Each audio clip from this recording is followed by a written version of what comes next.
Good morning students. मैं अंजू श्रीवास्तव, आपकी Hindi teacher. Hindi classes में आप सबका वेलकम है।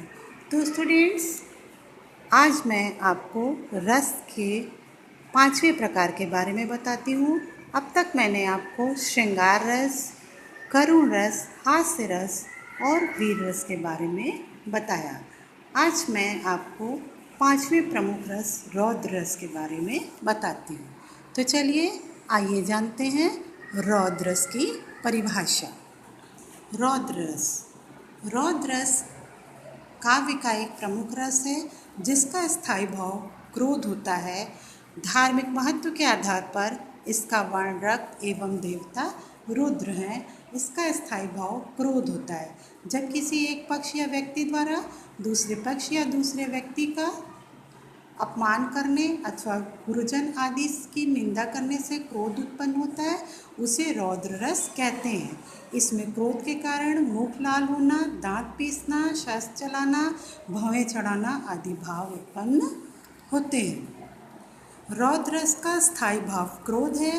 विपक्षी द्वारा किसी व्यक्ति, देश, समाज या धर्म का अपमान या अपकार करने से उसकी प्रतिक्रिया में जो क्रोध उत्पन्न होता है वह विभाव, अनुभाव और संचारी भावों में परिपुष्ट होकर आस्वादी हो जाता है और तब रौद्र रस उत्पन्न होता है।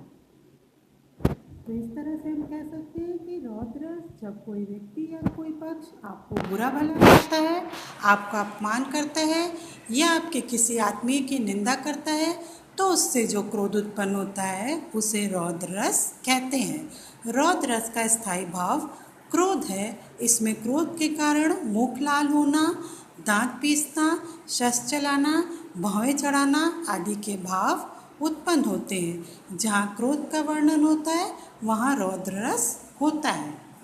काव्यगत रसों में रौद्र रस का बहुत महत्वपूर्ण स्थान है।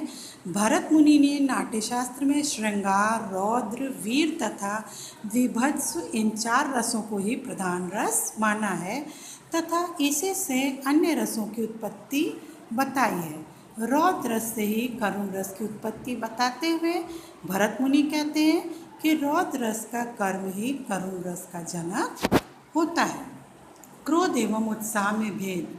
भोजराज के अनुसार प्रतिकूल व्यक्तियों में तीक्ष्णता का प्रबोध क्रोध है तथा क्रोध में प्रमुखता से आनंद विच्छिन्न करने की शक्ति होती है, जबकि उत्साह में एक प्रकार का उल्लास या प्रफुल्लता वर्तमान रहती है। क्रोध में शत्रु विनाश एवं प्रतिशोध की भावना होती है, जबकि उत्साह में धैर्य एवं उदारता विद्यमान रहती है। क्रोधविश मनुष्य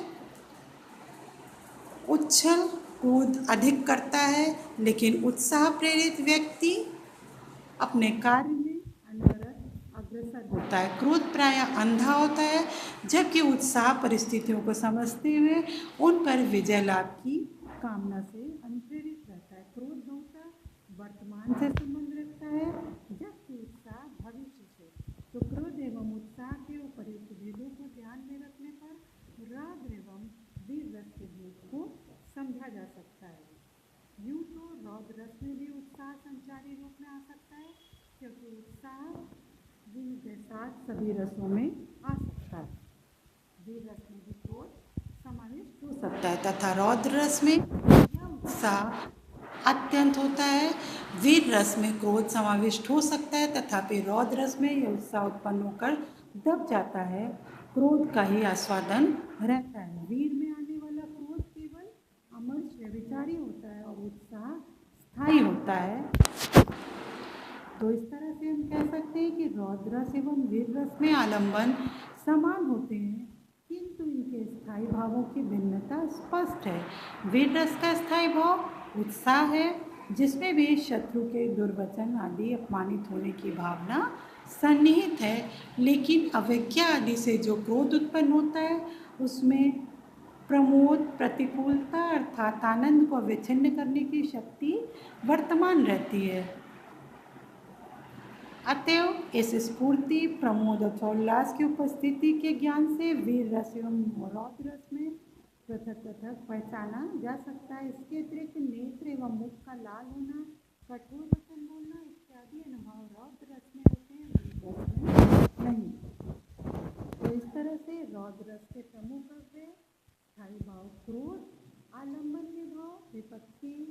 बात कहने वाला व्यक्ति, उद्दीपन विभाव विपक्षियों के कार्य तथा उक्तियाँ, अनुभाव, मुख लाल होना, दांत पीसना, आत्म प्रशंसा, शस्त्र चलाना, भवें चढ़ाना, कम, गर्जन आदि। संचारी भाव आवेग, अमर्ष, उग्रता, उद्वेग, स्मृति, मत आदि। का उदाहरण बोरो सवे रघुवंश कुठार की धार में बारन बाज सर्थ ही बानी की वायु उड़ा है लक्षण लक्ष्य करो परिहार समरथनी राम ही बाण समेत कटो बन कोप के भार भूजो हरथनी जो धन हाथ धरे रघुनाथ को आज अनाथ करो दशरथ ही। धनुष भंग के प्रसंग में परशुराम ने उक्त वचन कहे हैं। राम लक्ष्मण इत्यादि विभाव हैं। धनुष का टूटना अनिष्ट कार्य है जो उद्दीपन विभाव है। अधर्म, गर्व, उग्रता इत्यादि व्यभिचारी भाव हैं। गर्व में भरे हुए कठोर भाषण जिसमें राम, भरत इत्यादि को ललकारा गया है अनुभाव हैं। इन अवयवों द्वारा क्रोध स्थायी भाव परिपुष्ट होकर आस्वादित होता है, अतः यहाँ रौद्रस निष्पन्न हुआ है। लेकिन इस पद में रौद्रस के अवयव के रहते हुए भी रौद्रस की उत्पत्ति हुई है। रासो ग्रंथों में रौद्रस के प्रचुर उदाहरण मिलते हैं। रामचरितमानस में लक्ष्मण और परशुराम तथा रावण और अंगद के संवादों में रौद्रस की भरपूर व्यंजना हुई है। चित्रकूट में भरत के सेना सहित आगमन का समाचार सुन लक्ष्मण ने जो भीषण क्रोध व्यक्त किया है वह भी रौद्रस का सुंदर उदाहरण है। केशवदास की रामचंद्रिका से रौद्रस का उदाहरण पहले ही अंकित किया जा चुका है। भूषण की रचनाओं में भी रौद्रस के उदाहरण मिल जाते हैं। वर्तमान में श्याम नारायण पांडे तथा दिनकर की रचनाओं में रौद्रस की प्रभावकारी व्यंजना हुई है। रौद्रस के कुछ आसान एग्जाम्पल मैं आपको बताती हूँ। उस काल मारे क्रोध के तन कांपने उसका लगा, मानो हवा के जोर से सोता हुआ सागर जगा। अति रस बोले वचन कठोरा, बेग देखो मूढ़ नत आजू, उल्टे मही जग तव राजू। भाखे लटन कुटिल भय भौहें, रद फट फरकत नयन रिसोहें।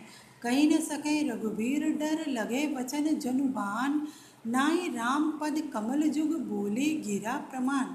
यहाँ स्थायी भाव क्रोध, आश्रय लक्ष्मण, आलम्बन जनक के वचन, उद्दीपन जनक के वचनों की कठोरता, अनुभाव भवें तिरछी होना, होठों का फड़कना, नेत्रों का रिसोना, संचारी भाव अमर्ष, उग्रता, कम आदि है। अतः यहाँ रौद्ररस है। रौद्रस के कुछ और उदाहरण मैं आपको बताती हूँ। सुनो राम जेहि शिव धन तोरा, सहस बाहु सम सो रिप मोरा, सो बिलगाई बिहाई समाजा, न तुम्हारे जई हैं सब राजा। ये उदाहरण परशुराम लक्ष्मण संवाद से लिया गया है। जब शिव का धनुष टूटता है तब परशुराम जी क्रोधित होकर वहाँ पर आते हैं और श्री राम जी उन्हें समझाते हुए कहते हैं कि हे महामुनि, आप बताइए कि जिसने भी शिव का धनुष तोड़ा है वह आपका ही दास होगा। आप बताइए आपको उससे क्या काम है।